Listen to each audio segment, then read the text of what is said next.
Kaibigan, isang mapagpalang oras ng pag-aaral. Napakabuti pa rin ang Diyos sa bawat isa sa atin, sapagkat hindi pa rin tayo nagsasawang pag-aralan ang Kanyang mga salita. Laging nagbibigay sa atin ng panibagong pag-asa na patuloy na sumasampalataya sa Diyos at patuloy na lumalakas sa ang ating paglilingkod sa ating buhay Kristiyano habang naghihintay sa malapit na parating ng ating pinakamamahal na Panginoong Hesus. Ito po ang iyong lingkod, Pastor Ray Orbe, bilang facilitator sa ating pag-aaral, oras na pag-aaral.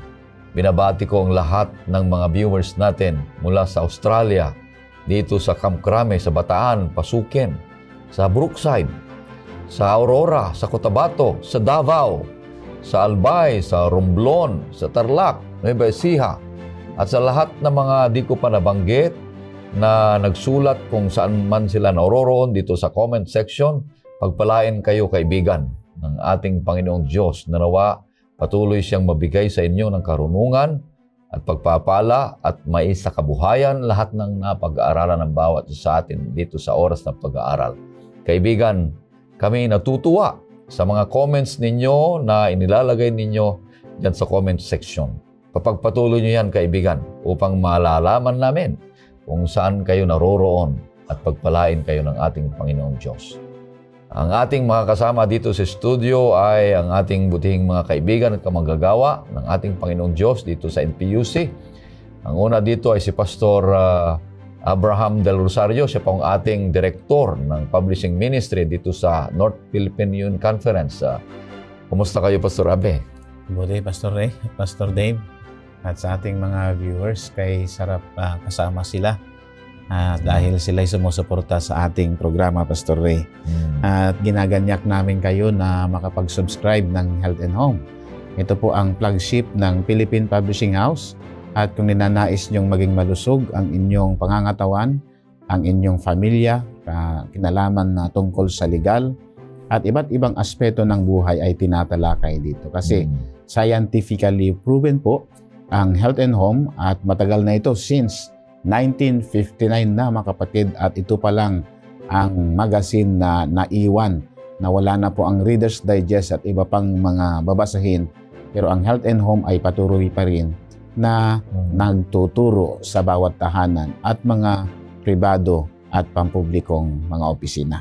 So ngayon po ay gusto namin na lapit na po ang distribution ng The Great Controversy. Kaya nga po kayo po ay bumili na ito at magbasa ng aklat ng kasaysayan ng Iglesia para malaman natin na nalalapit na pala ang pagbabalik ng ating Panginoon. Nasa pintuan na. Pero huwag niyong kakalimutan ang ating slogan, Read Before You Give.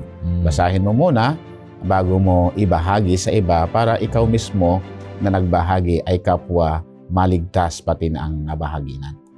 Maraming salamat, Pastor Abe. Ang pangalawang makakasama natin dito sa studio ay si Pastor Dave Murado. Siya po ang ating direktor sa Adventist Youth Ministries dito sa North Philippine Union Conference. Kumusta kayo, Pastor Dave? Mabuti naman, Pastor Ray, Pastor Abe. At mabuti ang Panginoon na patuloy tayong makapag-aaral ng salita ng ating Panginoon at patuloy nating inaanyayahan na sumubaybay din at patuloy na maakay ang ating mga kabataan sa pag-aaral ng salita ng ating Panginoon, sapagkat isa itong paraan para sila ay lumago, lumawak ang kanilang kaalaman sa katotohanan at sila ay maging matibay sa pananampalataya. Kaya inaanyayahan ko po na kayo po ay sumubaybay din at patuloy na mag-aral ng ating mga leksyon na may kinalaman sa ating iglesia at sa ating relasyon sa ating Panginoon. Sa ating pagpapatuloy, nais nating aniyahan si Pastor Dave na pangunahan tayo sa maikling panalangin. Tayo po ay yumuko sa isang panalangin. Dakila at mapagmahal naming Diyos, pinupuri ka namin sa oras na ito na muli kaming binigyan ng panahon upang muling talakayin ang leksyon na napakahalaga na ito ay maunawaan namin. Kaya inaanyayahan namin ang inyong presensya sa aming kalagitnaan ng banal na Espiritu upang maunawaan namin ang mensahe na nais ninyong ipahayag sa amin at sa inyong iglesia. Samahan niyo po kami sa aming pagtalakay ang inyong kapangyarihan ang mahayag sa aming pagtalakay at maabot namin ang pinakamataas na antas ng karunungan na magpapalago at magpapatibay ng aming pananampalataya. Marami pong salamat sa pagtugon sa aming dalangin sa pangalan ng aming Panginoong Hesus. Amen. Alright, kaibigan, maraming salamat. Ang aklat na ating patuloy na pinapag-aralan ay nasa pangatlong trimester pa rin tayo, ang mga taga-Epeso. At alam natin na ito'y sinulat ni Apostol Pablo para sa mga mananampalataya noong kanyang kapanahunan at sa iglesia ng Epeso. At ganon din tayo para sa atin ito, kaibigan, sapagkat nananampalataya tayo kay Jesus. Kaya ito'y para sa atin din ang librong ito na patuloy tayong mananampalataya sa ating Panginoong Diyos. At ang pamagat ng ating pangsampuna na paksa ay mga asawang lalaki at babae magkasama sa cross.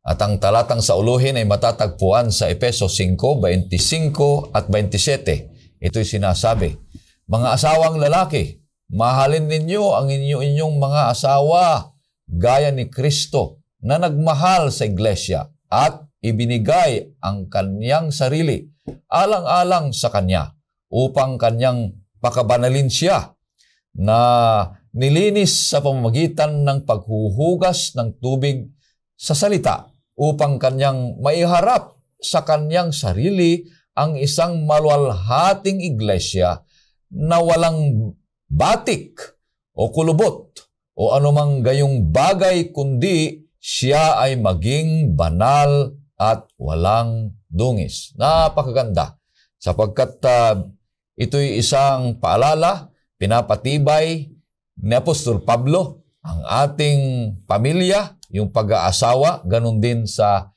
iglesia. Pastor Abe at saka Pastor Dave, napakaganda sapagkat lumalalim ang pagkaunawa natin patungkol sa buhay Kristiyano na ang itinutuon ngayon ang ating leksyon kung papaano patibayin ang relasyong mag-asawa, relasyong pamilya, ganon din ang relasyong pang-iglesia.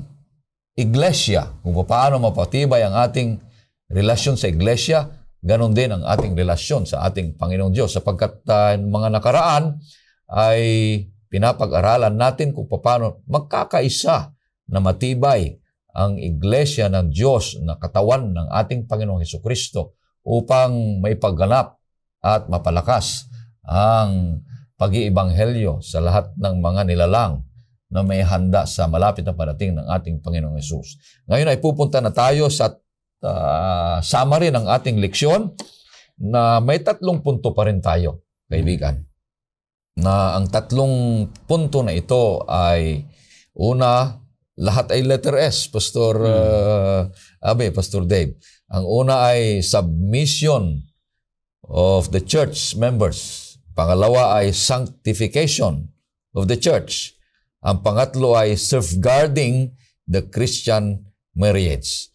At ipapaliwanag ang unang S dito na submission ay bibigay natin kay Pastor Abe. Pangalawa ay kay Pastor Dave at babalik kay Pastor Abe. Tapos magkaroon po tayo ng mga interaction para lalo pa nating maunawahan ang ibig sabihin ng ating leksyon ngayon. Pastor Abe, take it away. Thank you so much, Pastor Ray, sa napakaayos na pag-introduce mo sa ating lesson ngayon. Alam niyo si Pablo ay ninanais niyang madala tayo sa tamang pagkaunawa tungkol sa ating papag-aralan, yung pagkakaisa o unity of the church as a new form of humanity. So yun. At alam natin na ang basic small unit ng isang pamayanan ay walang iba kundi ang pamilya. At ang pamilya, ito ay magiging modelo ng pagkakaisa. Amen. So kung ito ay modelo ng pagkakaisa, ibig sabihin ay gustong maibalik muli ng Panginoon yung dating masaya na tahanan doon sa Garden of Eden.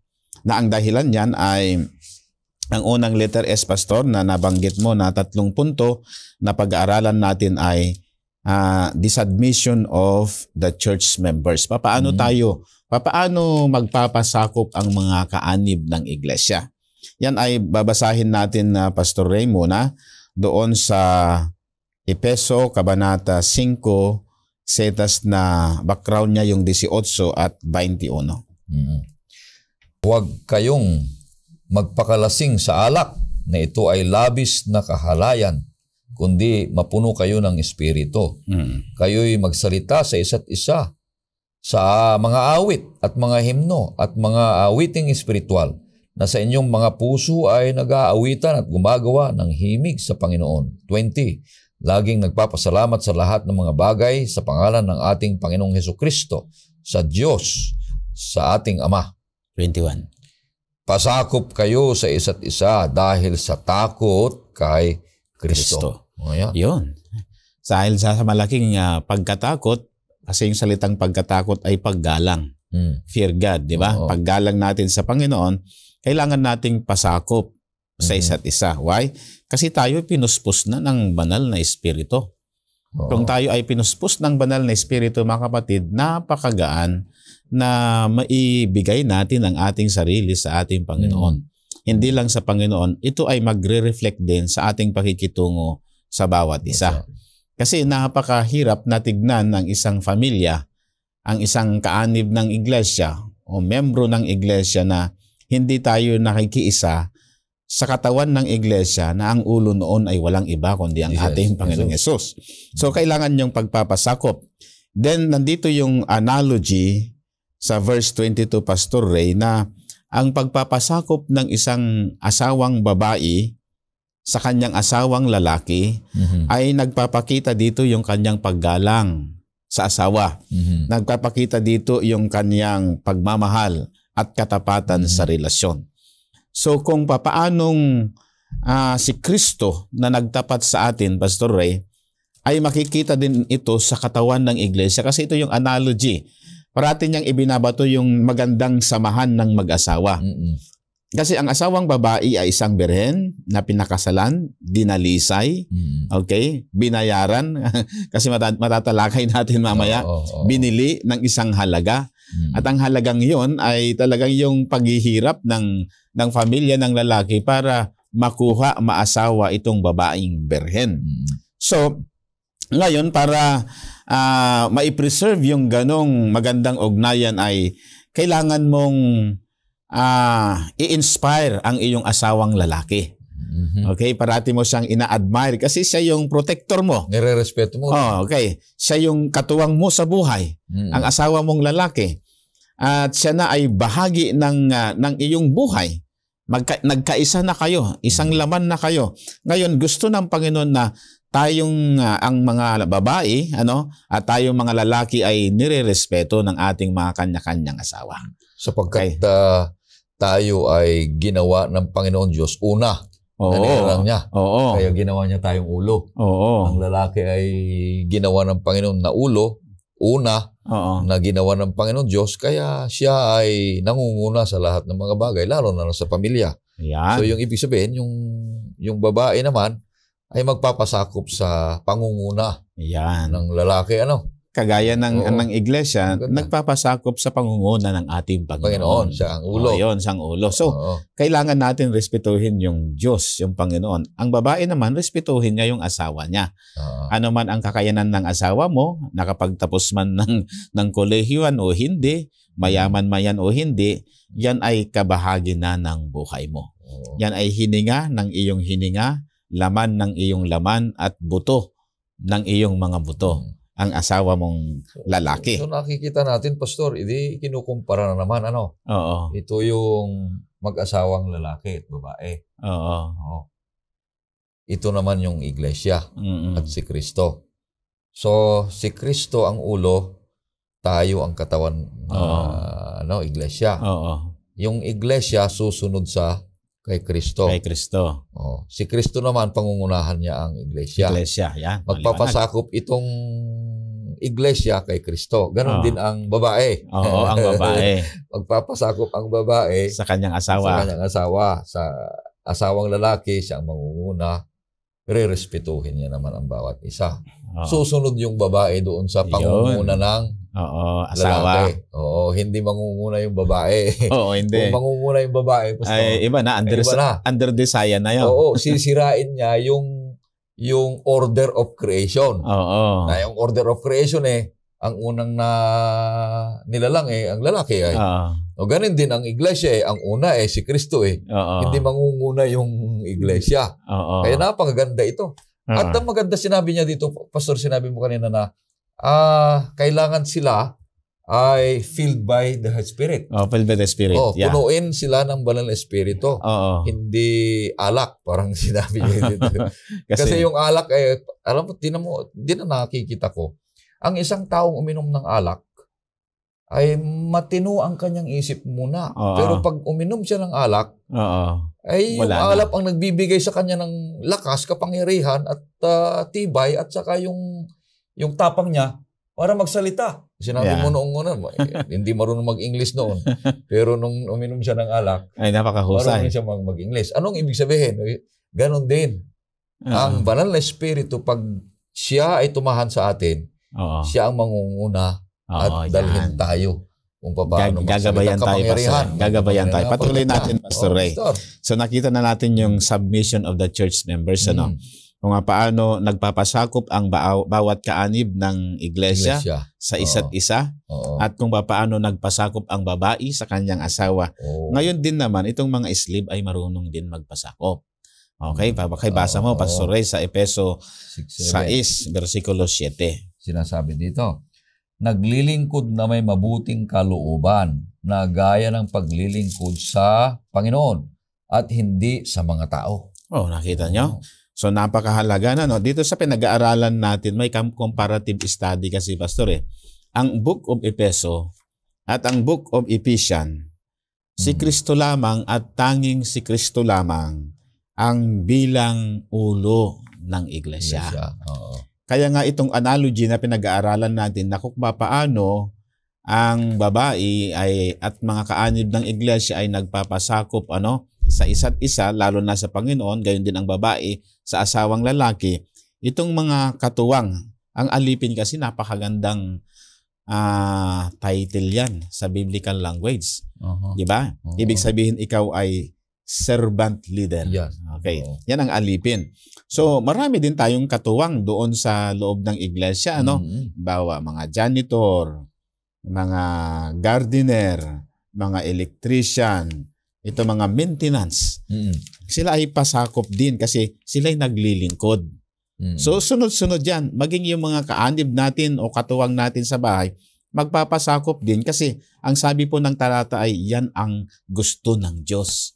Okay? So mapapansin natin na ang church, okay, alam na nating analogy, yung babae ay ibinibilang na iglesia. Okay? Ang iglesia at babae ay dapat nagpapakita ng pagtatapat, katapatan kay Kristo na naglilingkod bilang modelo ng isang marangyang, magalang na babae na tapat, tapat sa kanyang asawa. So ang church ngayon ay naglilingkod, nagpapakita ng modelong pagtatapat sa Panginoon. Ang church na kagaya ng babae, modelo ng pagtatapat niya sa kanyang asawa. So ngayon, itong pinag-aaralan nating mga passage, Pastor, nagpapakita na ang church ay dapat loving, caring, then at the same time ay makita sa kanya ang reflection ng isang berheng dinalisay ng dugo ng ating Panginoon. Kaya nga ang pag-aasawa, Pastor Ray, na analogy dito, dapat ang pamilya ay hindi dysfunctional. Nakagaya ng pamilya ni Job. Alaala natin na nagkaroon ng dysfunctional family, di po ba? Kasi nawala dun yung unfaithfulness Dahil siguro sa kultura ng kanyang biyanan na si Laban na pwedeng ibigay yung panganay na anak, dahil ang ginusto naman niya ay yung bunso, nagkaroon ng dysfunctional na family. So ayaw yon ng Panginoon. So dito, bagaman ang lilinawin natin, Pastor Ray, na bagaman ang lalaki ang siyang ulo ng iglesia, ay huwag naman na niyang sasaktan yung kanyang asawa. Kundi mamahalin niya. Mamahalin niya. Oo. Okay, hindi porket ikaw yung boss, ikaw yung head ng pamilya ay aabusuhin mo ng asawa mo. Sasaktan mo na, aalipinin mo na, gagawin mo ng atsay ang asawa mo ay hindi naman. Kundi magkatuwang tayong nagmamahalan. Saan yun matatagpuan, Pastor? Yung mamahalin? Ay di... 25, sabi dito. Pakibasa mo, Pastor. Basahin natin. Mga asawang lalaki, mahalin ninyo ang inyong mga asawa, gaya ni Kristo na nagmahal sa iglesia at ibinigay ang kanyang sarili alang-alang sa kanya. So tayong mga lalaki, Pastor, mahalin. Yung mga babae naman, sa versikulo 22, pasakop. Pasakop naman.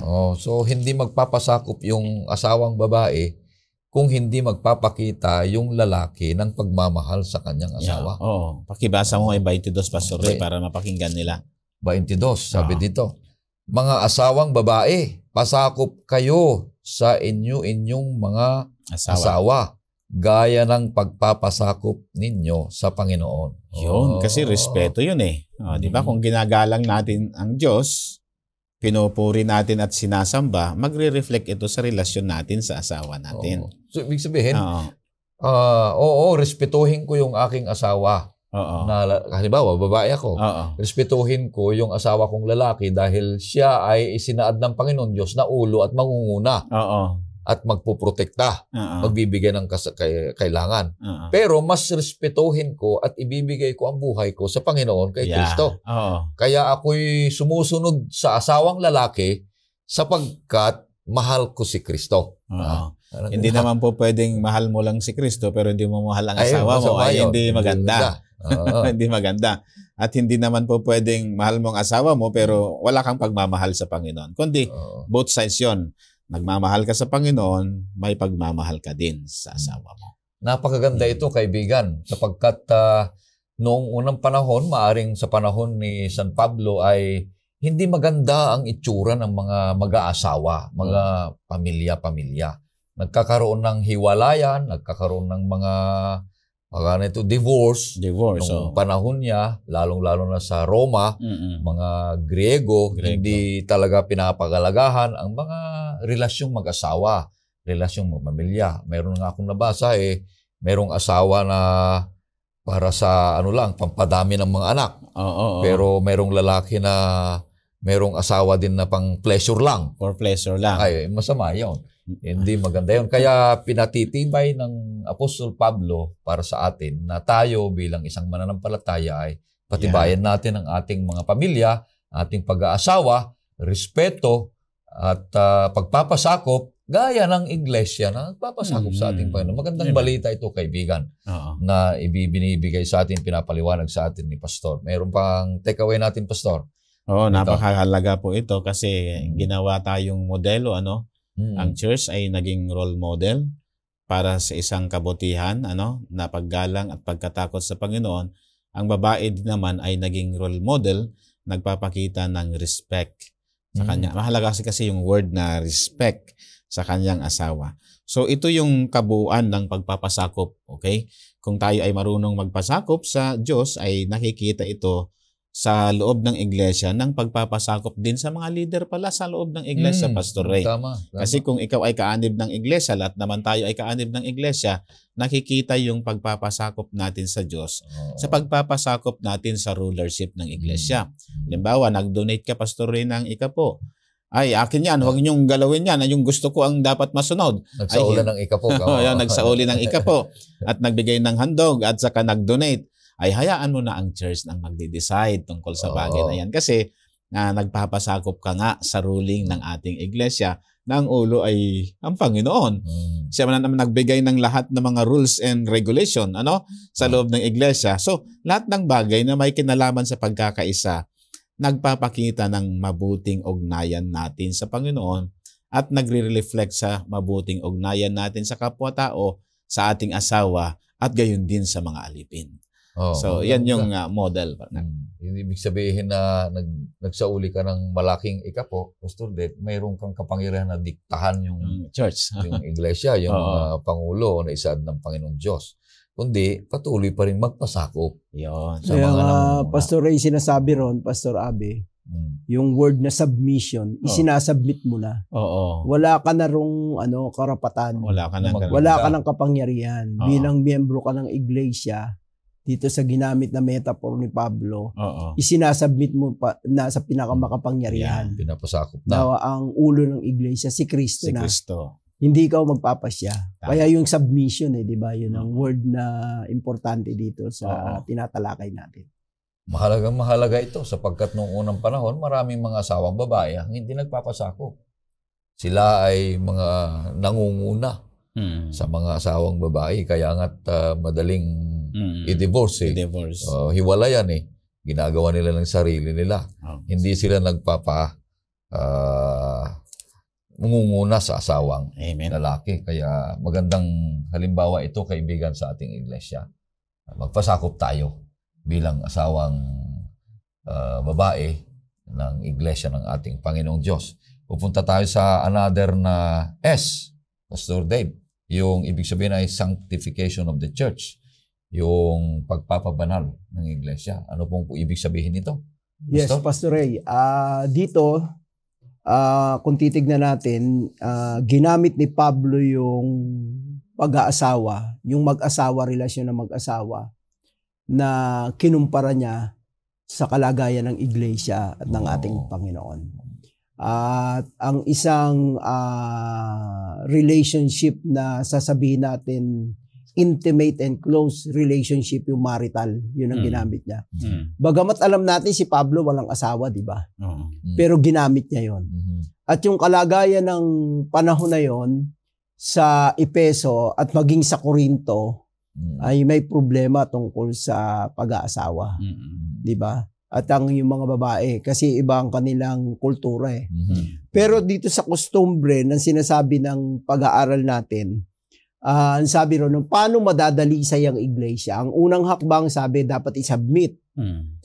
Ano ang dahilan bakit kailangan nating isubmit ang ating sarili sa iglesia? O kay Kristo bilang asawang kasintahang babae, ang iglesia sinisimboluhan sa kasintahang lalaki. Okay.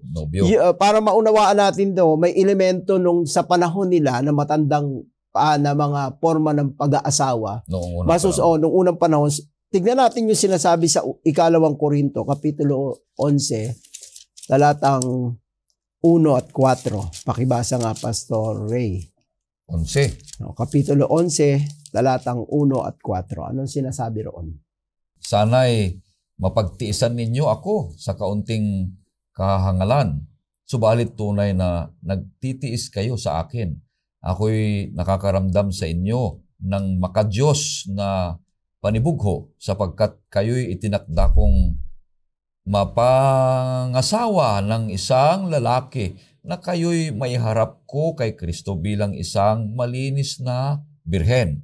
Ngunit ako'y natatakot na kung paanong si Eva ay dinaya ng ahas sa pamagitan ng kanyang katusuhan, ang inyong mga pag-iisip ay mailigaw mula sa katapatan at kadalisayan kay Kristo. 4. Sapagkat kung may dumating na nangangaral ng ibang Jesus na hindi namin ipinangaral, o kung sa kayo'y tumanggap ng ibang espiritu na hindi ninyo tinanggap noon, o ibang ebanghelyo na hindi ninyo tinanggap, kayo ay kaagad na napapasakop doon. Yan. Nakita natin yung background, ano? Sa panahon na yun, ang pag-aasawa, yung sanctity of marriage, yung kabanalan. Kasi yung pinag-uusapan natin yung sanctification, kadalisayan. Ang iglesia, ganun din. Alam natin na gusto ng Panginoon na ang iglesia ay maging dalisay, pati ang turo. Pati yung mga miyembro ay wag silang madaya. Binanggit na ni Pablo, ano? At kinumpara niya sa asawang babae. Alam natin sa creation, nais ng Panginoon sakdal ang pag-aasawa. Pero anong nangyari? Nadaya ang babae. Kaya yung payo na mag-submit, kasi sa background din ng Korinto, Ang mga babae, di ba? Ang kanilang, meron silang Diyos-Diyosan doon eh. At ang pag-aasawa na nawala ng halaga. Ngayon, ipinauulit, ganun din sa iglesia. Kung sa relasyon ng mag-asawa, pwedeng madaya ang babae pag hindi siya nagpasakop sa lalaki. Ikukumpara natin sa iglesia, ang iglesia hindi magpapasakop. Sa ulo, si Kristo, asawang lalaki, ay paring madaya. Maraming turong papasok. Sa iglesia ng Korinto, para maunawaan natin, at sa Epeso, meron din pumapasok na turo sa iglesia.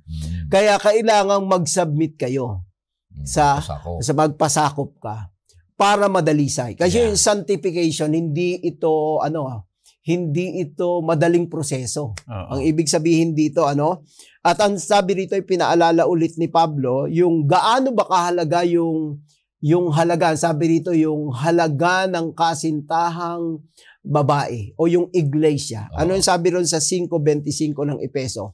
Muli nating basahin para makita natin. Kasi may word dito na ginamit sa English, yung betrothal. Betrothal. Ano ba ang ibig sabihin nito dun sa talata? 25?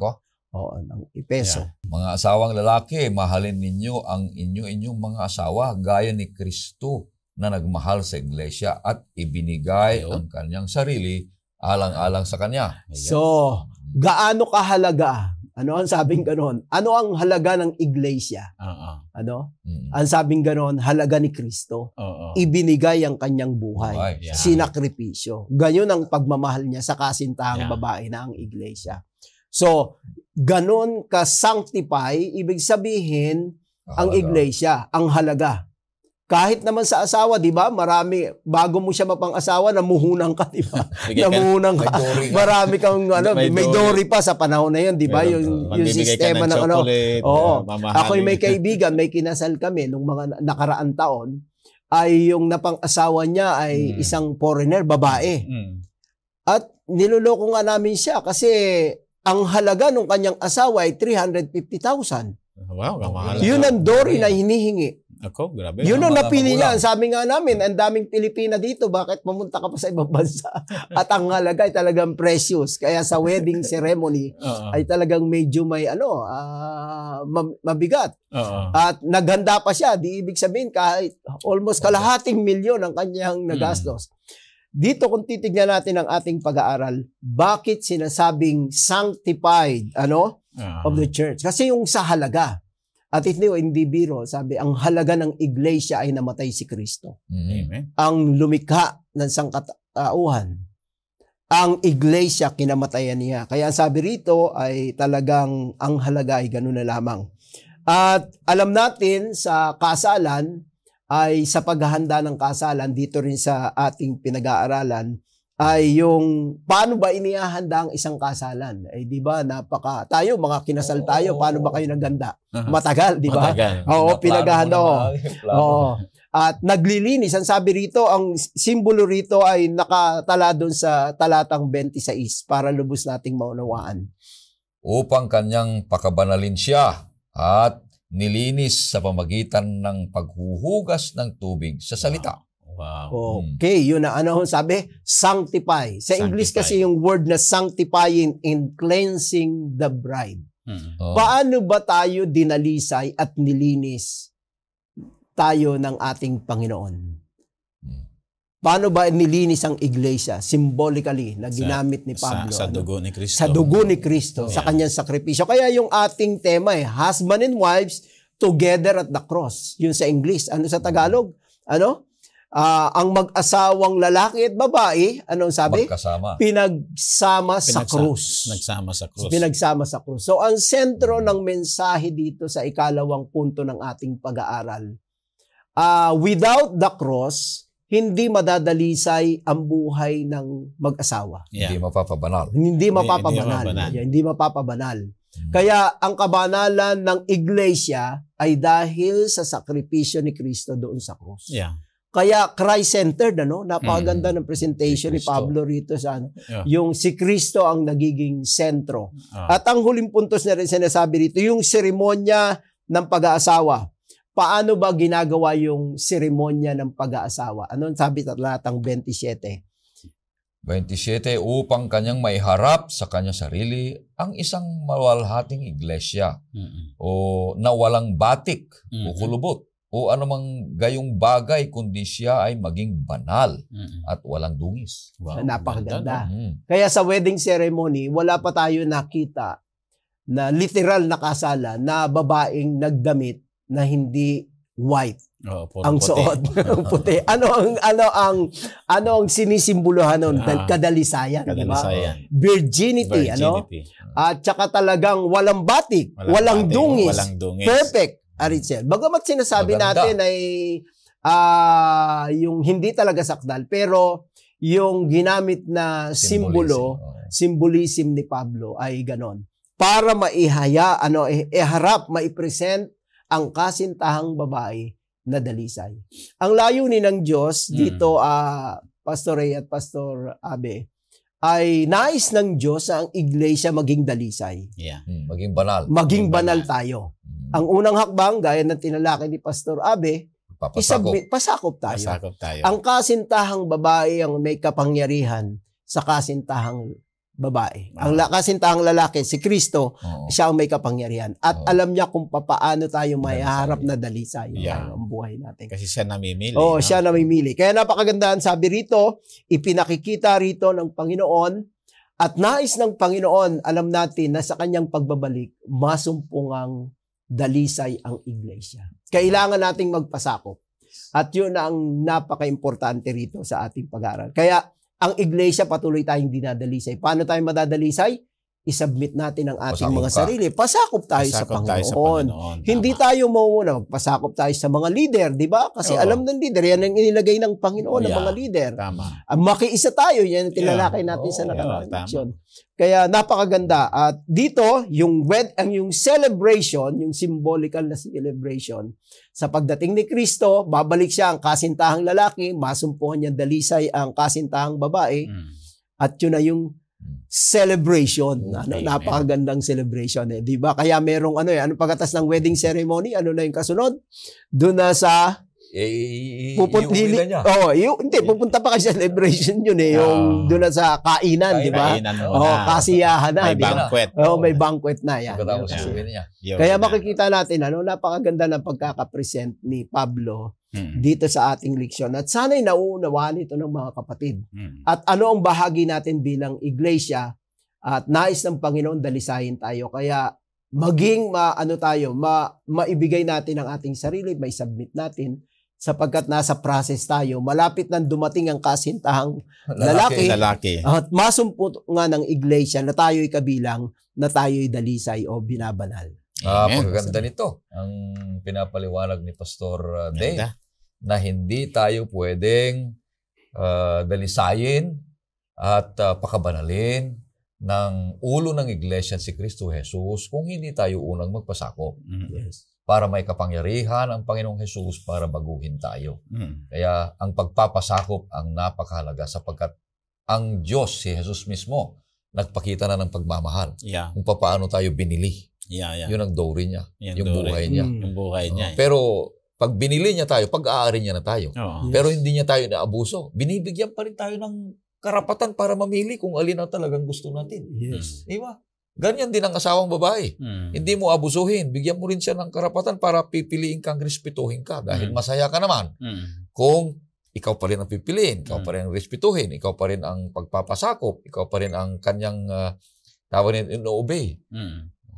Kaya napakahalaga itong ibig sabihin nito mga kapatid. Ang naiisip ko pa dito itong maganda, yung pagdating ng Panginoon Jesus. Noong unang panahon, di ba, pag nagustuhan mo yung isang babae, ay kausapin mo yung tatay mo. Yung tatay niya. Oo. Kausapin mo yung tatay niya. Pupunta kayo doon. Mag-uusap. Na ganito ang kasal. Papaalam mo. Ganito ang kasal. Ganito ang paghahanda. Namumulong. Parang betrothal na yung sinasabi mo na mag-i-engage na sila. Ngayon, pagkatapos ay uuwi na yung lalaki sa bahay. Uuwi sa bahay, paghahandaan niya ngayon. Magagawa siya ng bahay, pag-aayusin niya yung lahat yung para pag nakahanda na yung lalaki, naihanda na niya yung bahay niya, naihanda niya lahat. Lahat. Sabi nung tatay, nung lalaki, anak, nakahanda ka na. puntahan mo na yung Pagkasal na. yung babae na pinag-usapan natin, puntahan mo na. So pupunta na yan. Oo. Oh. Pero yung babae doon, pagkatapos na sila unang-unang nag-usap, maghahanda na rin yung babae. Oo. Oh, maglilinis din siya. Lahat yan gagawin niya. Proseso. Oh, pag naayos na, pupunta na. Oo. Tapos iuwi na. Di ba?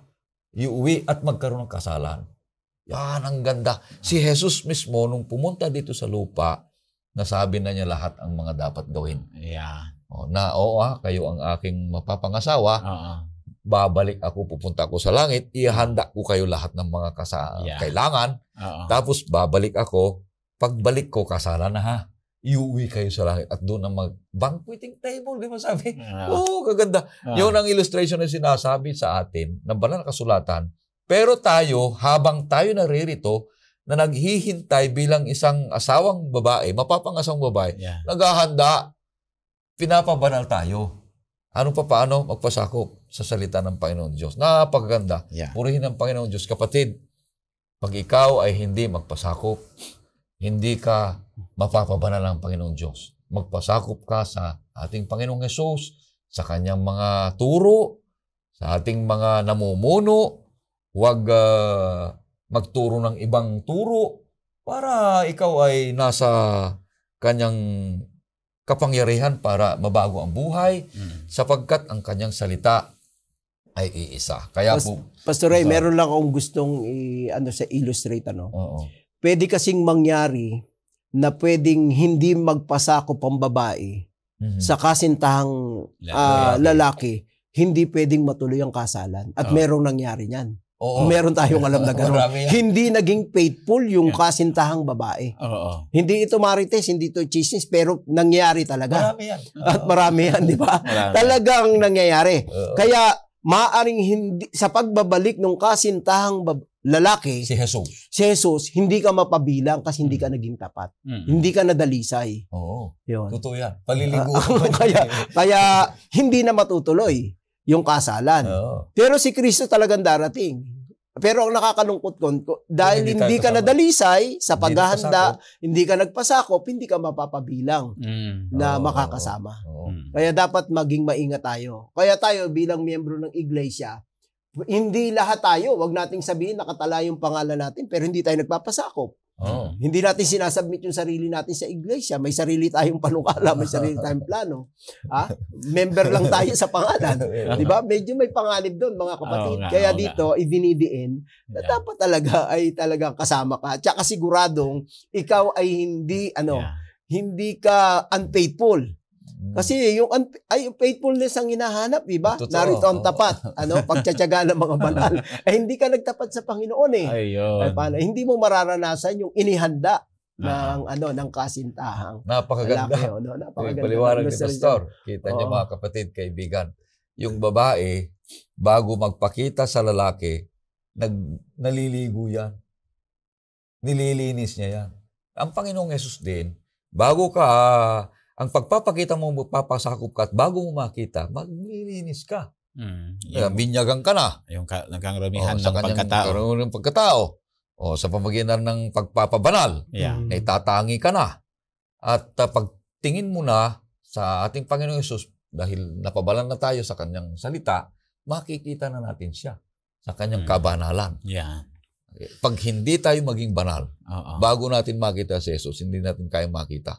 Yun ang papatay sa atin, yung kanyang kabanalan.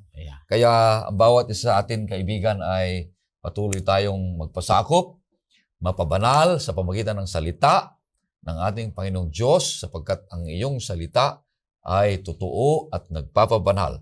Iyan ay purihin ng ating Panginoon. Kaya mahalaga ang ilustrasyon na ito, yung pag-aasawa at ganun din yung iglesia na minamahal ng ating Panginoong Hesus. Papunta na tayo sa panghuli. Pastor, mayroon pa tayong huling panahon. Yung safeguarding of the Christian marriage. Paano ito mapapanatili at mababantayang manatiling banal, dalisay, at manatiling nagpapasakop. Maganda ito, Pastor. Maliwanag so natin. natapos na natin yung dalawang letter S, Pastor, yung submission of the church members, sanctification of the church. Napaganda itong talakay natin kanina na nagre-reflect ako na ang pag-aasawa ng emperor, my friend, ay talagang ilang buwan na nililinis ang babae. Binababad sa katas ng mga mababangong bulaklak. Tapos pagkatapos ng period na yon na dinadalisay, parang si Queen Esther nung mapangasawa niya si King Artaxerxes, dinalisay ng maraming buwan. Hanggang siguro lahat ng samyo sa kanyang katawan ay mabango. Wala nang maipipintas. Lahat siguro ay minikover. Pag presenta kay King Artaxerxes, wala na eh. Dalisay, berhen. Ganyan din ang babae. Wala na siyang masasabi. At ang church natin na dinadalisay tayo. Pagdating sa langit, friend, ano masasabi ang Diyos? Okay, so dito tayo. Balik tayo dito at masaya tayo dito eh. So, safeguarding the Christian marriage. Dito, sa verse 29, Pastor Ray, nandito yung tinatawag na sacrificial love ng asawang lalaki. Nandito yung attitude of humility, appreciation, and love for their wives. So, paano yan, Pastor Ray? Titignan mo nga sa verse 29. Sabi dito, sapagkat walang sino mang napuot sa kanyang sariling katawan, kundi inaalagaan at iniingatan. Ito, gaya naman ni Kristo sa iglesia. Yun, ang asawang babae talagang inaalagaan. Para maproteksyon ng asawa mo, iingatan mo yan, aalagaan mo yan. So kung halimbawa nag-travel ka, maalala mo pa rin yung asawa mo, pasalubong ko sa asawa ko ito kasi namimiss na niya ako. Di ba? So nagpapakita yung caring, pagpapahalaga sa ating pong mga asawa. Then meron pang binabanggit dito yung self-unifying love. Doon sa verse 30, Pastor Ray. Sapagkat tayo ay mga bahagi ng kanyang katawan. So, ang asawang babae ay bahagi ng ating katawan. Di ba yung pinakamagandang awit na nilikha ni Adan doon sa Garden of Eden, kung maalala mo? After na makreate si Eva, ay napaawit si Adan. At ang declaration niya ay, this is now the bones of my bones, the flesh of my flesh. This is now the product of my body. So, yun ay bahagi ng katawan mo. So, kung siya ay kabahagi ng katawan mo, anumang nakakasakit sa iyo, ay nakakasakit din sa kanya. Yun yung tinatawag na self-unifying love. Kung talagang mahal mo siya, then iniisip mo lahat ng mga bagay na makakasama sa kanya. Parang kung mahal natin ang church, ay isipin mo lahat ng mga bagay na makakasama sa iglesia. Yung makakasama sa relasyon natin sa Panginoon. Kasi ang church ay banal. Ang pag-aasawa ay banal. Yung asawa mo ay binanal din ng Panginoon ng seremonya ng pagpapakasal. At yan ay iingatan mo hanggang sa pagbabalik ng ating Panginoon. Napakaganda. So, kasi, anong declaration ni Adan? This is now the bones of my bones, the flesh of my flesh. Ang declaration naman ng Diyos ay, this is my church. I establish this church through the foundation of my blood. Diba? Yun ang sabi ng Panginoon. Then, yung last na under safeguarding of the Christian marriage, Pastor Ray, ay self-respect. Ito lang yung mystery ng salitang one flesh, Pastor Ray. Pakibasa mo nga sa 31 to 33. Dahil dito, iiwan ng lalaki ang kanyang ama at ina. Magsasama sila ng kanyang asawa at ang dalawa ay magiging isang laman. Ang hiwagang ito ay dakila. Subalit ako ay nagsasalita tungkol kay Kristo at sa iglesia. 33. Gayunman dapat ibigin ng bawat isa sa inyo ang kanyang sariling asawa, gaya ng kanyang sarili, at igalang ng babae ang kanyang asawa. Napakaganda, no? Kasi iisang laman na kayo. Ano man kapintasan ng asawa mo, kapintasan mo din.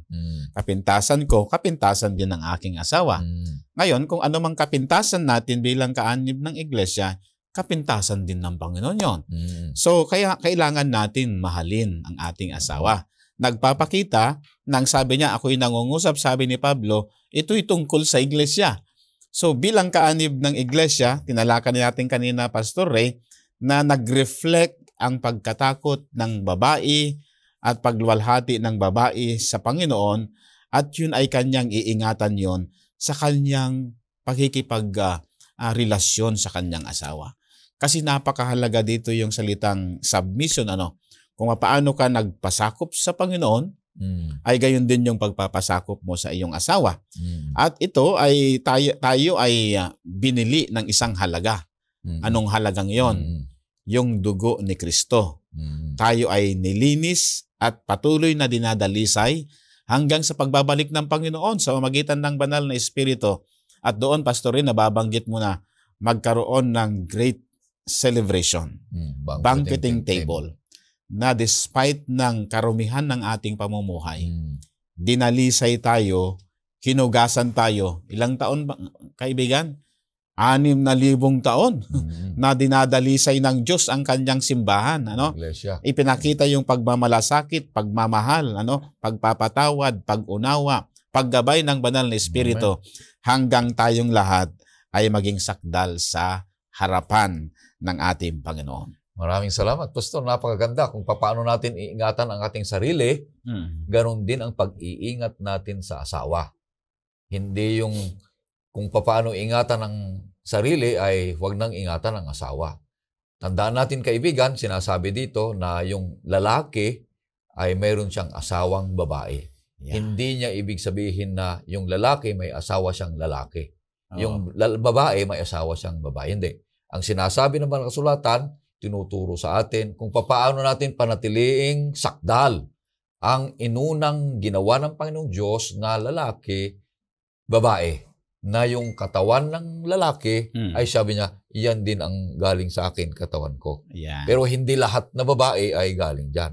Sila lang ay nagkakaisa at nagmamahalan, iisa sa harapan ng Panginoong Diyos kung sila ay nagkaisa na magmamahalan habang buhay na naglilingkod sa Panginoon. Ganon din ang iglesia.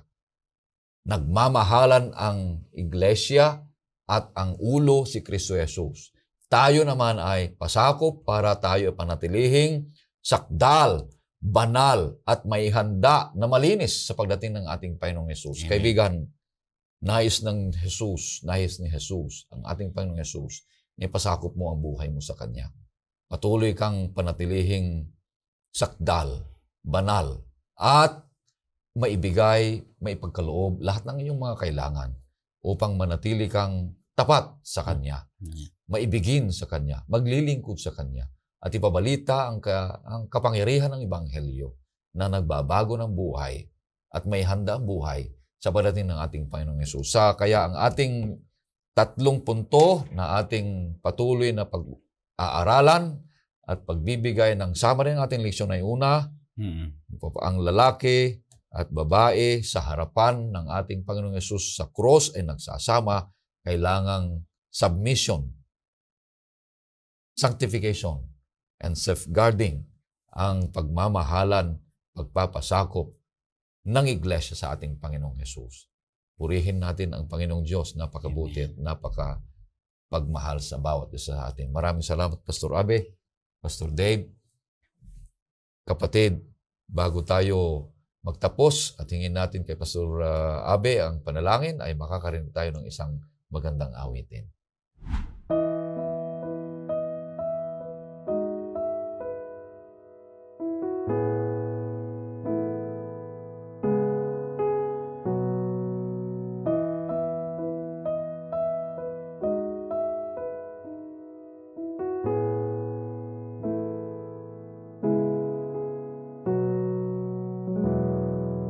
Panginoon, ang nais ko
at sasambahin ka sa dakong lihim, mananatili sa iyong lilim nang masumpungan ka sa dakong lihim.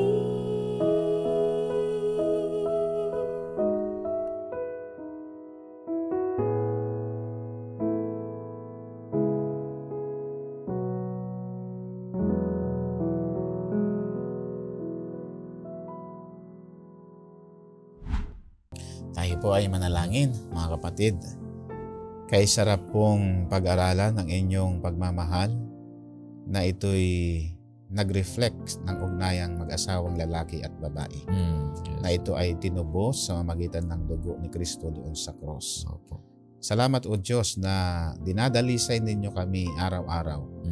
Pinupugnaw ninyo ang aming lumang pagkatao at maging isang birhen dinalisay sa mamagitan ng sakripisyo at paglilingkod ng aming Panginoon. Gayon din nawa po ang maging karanasan ng aming mga viewers ngayon na sila po ay inyong minahal, sila po ay inyong binayaran sa mamagitan ng inyong dugo at sa mamagitan po ng pagtanggap nila kay Kristo at gabay ng banal na Espiritu, sila ay magiging asawang lalaki at babae ng aming Panginoon sa kanyang pagparito. Upang kaming lahat, o Panginoon, ay magbana ng buhay na walang hanggang at magkakaroon ng great celebration dyan sa langit na bayan. Pagpalain po ang aming mga viewers sa kanilang kalusugan, sa kanilang pamumuhay, lalo na sa ang kanilang pananampalataya sa inyo. Yes, At patawad po sa mga pagkukulang namin. Kinikilala namin na kayo, o Panginoong Diyos, at ang inyong anak ang siyang ulo ng iglesia na patuloy na gumagabay at sa magitan ng banal na Espiritu natatatakan ang aming mga pagkaligtas sa pagbabalik ng aming Panginoon Hesus. Salamat po sa pagpapatawad at pagtugon ng aming dalangin. Hinihiling po namin ito sa pangalan ng aming Panginoon Hesus. Amen. Amen. Kaibigan, patuloy na inaanyahan kitang susubaybay sa ating programang Oras ng Pag-aaral sapagkat mahal ka ng Diyos kagaya ng pagmamahal namin sa iyo.